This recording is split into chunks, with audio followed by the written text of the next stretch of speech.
air-to-air combat, and suppression of enemy forces. These were the scenarios of the bilateral exercise known as the Seikan War.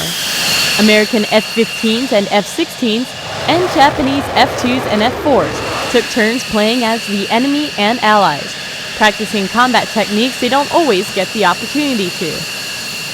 The most important thing about this exercise was that we were able to learn the differences between American and Japanese fighting procedures, to include aircraft maneuver analysis. I think it will greatly improve our training.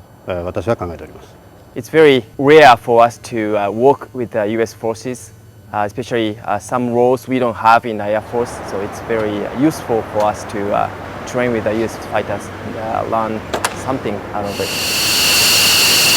To get that experience, the Japanese government sponsored Kadena F-15s. The Kadena Airmen deployed to Misawa to not only participate in the exercise, but to test their ability to set up shop at a Japanese base and operate alongside the JASDF. For me, it's always a good experience to get away from the home base that you're used to flying at and operate somewhere different.